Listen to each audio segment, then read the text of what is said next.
Hi everyone and welcome back. In today's video we're gonna take our Lora workflow that we previously done in my previous video to the next level. We're gonna start integrating ControlNet to have a bit more control over the results of what our AI will produce. So the idea is we're gonna use an AI image that we will transform into a mesh. If you haven't seen that video, please check above. There will be the link. And we're gonna use that image, AI generated image, to generate a mesh that we will import in Rhino, clean up the model, and then we'll generate photography of the physical model using my custom made Lora. Work on the workflow where we have a rendering or like an image, AI image, perspective with a context, and an image of like a physical model of that same project. So as mentioned, I'll be using my custom Lora model. If you want to download it, it's available on my Patreon website and you can use it for all your projects. Let's get started.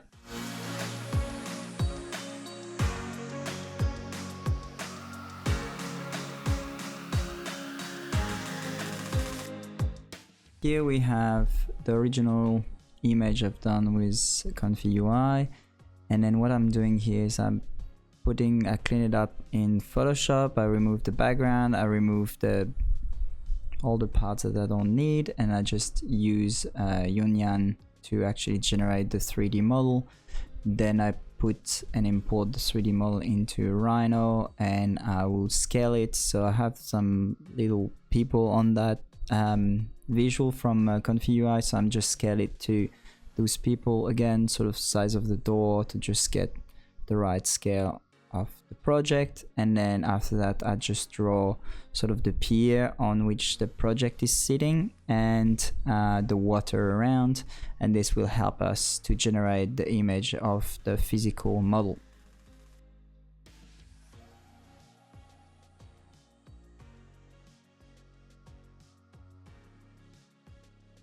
So here it is. So I have the script, the same script as the one that I sort of released with the Lora to test one image. So I didn't change anything. We're gonna start from this specific script, and what we're gonna do is we gonna start adding elements to it. So here, this one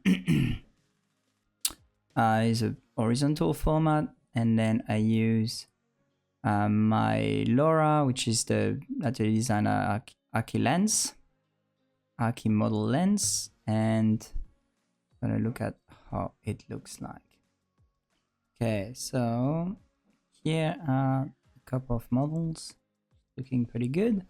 And now what we're gonna do is we're gonna add some controls. So I want to use the Rhino model we just did and prepare to actually get the same style as sort of this 3D, but closer to the realistic image. So here that's supposed to be the lake, and that's supposed to be a white sort of free form, so not perforated cotton.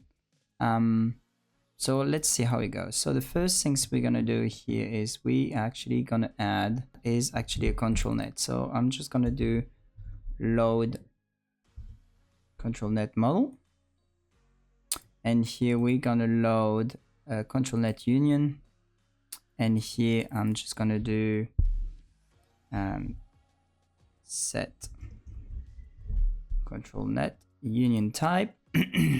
So those two are going together, and then as a type we are gonna start with scanning, and to generate our image we're gonna need to apply ControlNet. So I'm just going to select my ControlNet, plug the ControlNet here, and then we're going to need the VAE. So the VAE is actually here, so I'm just going to load the same VAE and I'm going to plug it here.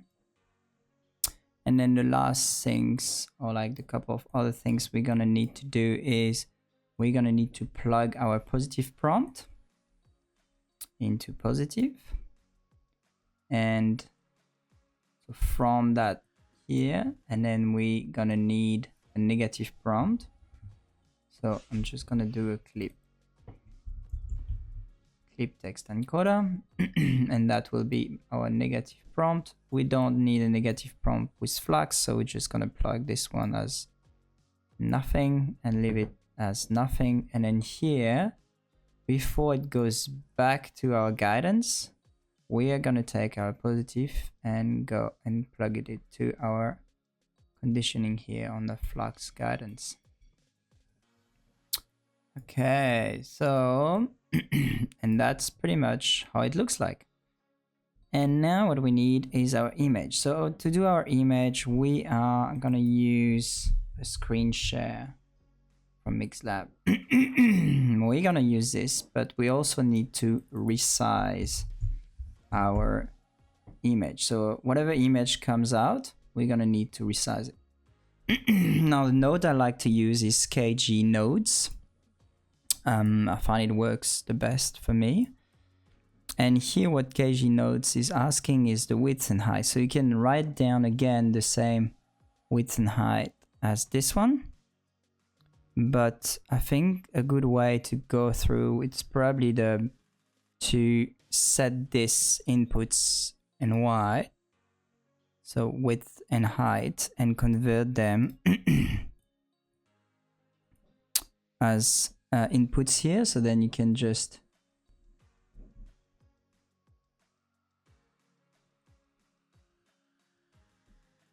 so I'm just gonna use a simple integer. So I'm just gonna write here integer. And here we're gonna do 768 and 1344. And then what I'm gonna do here is I'm gonna right click and I'm gonna convert my height and convert my width. So the height will be this and my width will be this. And I will keep here, go back here, and I will keep my width here, down here, and then my height here. Okay, so now I have my image that is resized. I'll keep it by default for now, and then here I'm just gonna go through AIO processor. So this will sort of process my image. Here I'm gonna change it to 1024, and here as a preprocessor I'm gonna start with Scanny Edge. And I'm just gonna add a preview image to be able to see the results as we go, and then I plug my image here. As a strength for a starting point, I'll keep it quite strong, but I will keep it at 0.7, and here I will hand the percentage to 0.6 just for the beginning, and then we'll see how we go with this. So basically I have everything now set up and ready to go. So all what I have to go is share my screen. So I'm just gonna go share screen and then I'm gonna select my Rhino model. I select the view I want, maybe this view, and because I use Scanny, and because if I use Scanny, we'll take all the mesh and all the edges into consideration. I'll change the view to rendered view, or you can also use Arctic. I found Arctic is a bit harder to read because we're not, all what we want is as much data as possible. So let's keep maybe this one, which is not ideal, but at least it look quite good. The green is green, eh? The water is very green. So let's change it to a bit blue. Not that it matter, but that's all right. So we have our model here, and I may just extend it. Okay, I got it to the center. And now what we're gonna do, we actually gonna set an area.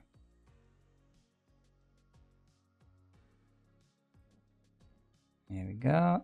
And now I'm just gonna set my area this. So I don't need all the rest. And then when I'm ready to go, I can queue. So that's the canny I get, which is pretty good actually. So you can see there's no triangles or anything. The only thing is there's my mouse here for some reason, which is not great, but that's okay. let's have a look at what I've done here. So what I've done is I actually used I had those images, remember, at the start of the video where I was explaining how I clean up the image to generate my 3D. And I have this original image here that I want to recreate, but as a physical model. So what I've done is I actually upload this one onto ChatGPT and ask it to generate an image as a reference for a physical model using Flux and ComfyUI and ControlNet to generate an image from a 3D of a building on the image. Very confusing prompt that I told him, but somehow he figured something out quite interesting. So that's the result here. And what I'm gonna do is I'm just gonna copy this and I'm just gonna update a couple of things on this.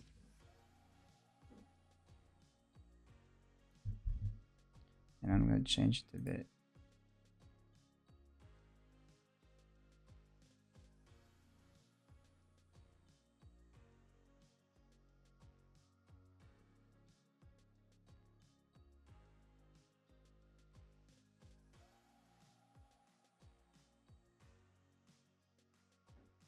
Okay, so, and then the last things I want to do is I'll just remove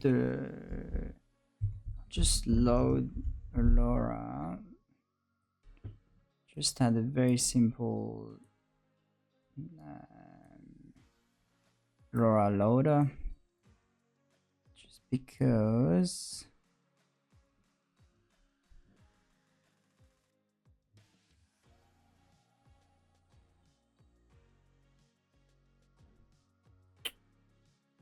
okay, I'm just gonna do one for now.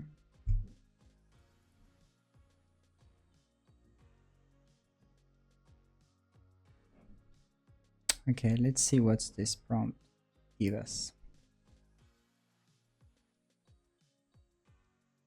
Okay, so it's not bad, but it didn't really quite capture the base.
So I'm testing with depth anything to see if it's a bit better. This one is not great at all.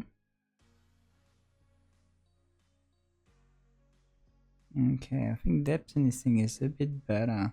I don't know why here they start bring those. I think when we look at this, it's actually quite nice and close. Look at this move, this hole here, this one, and this one. So I think they're all quite nice. Doesn't get quite the water. So I may add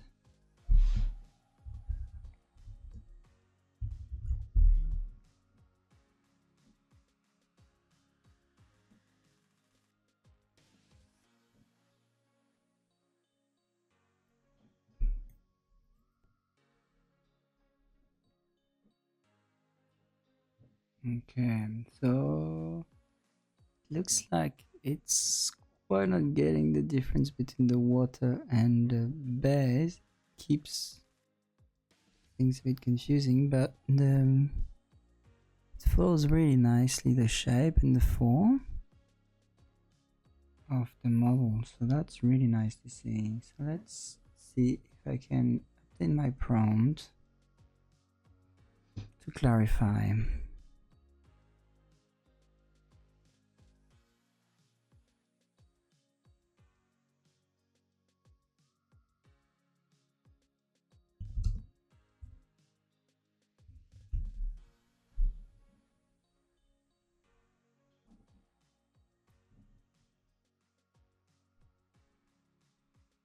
Cool, that's better. So the white form looks really good actually.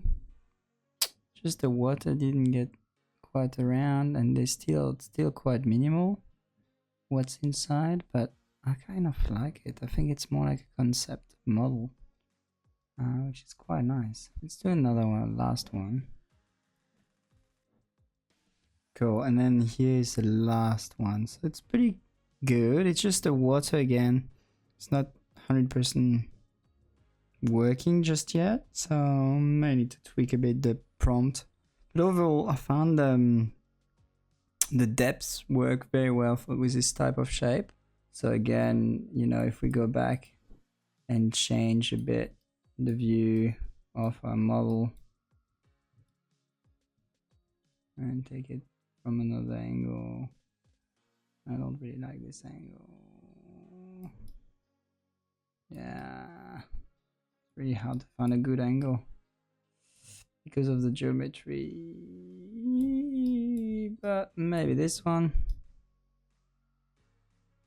Let's try this one, see.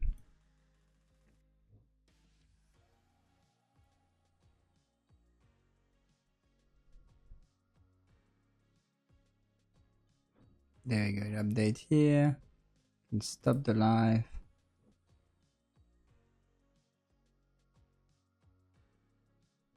And we can run it.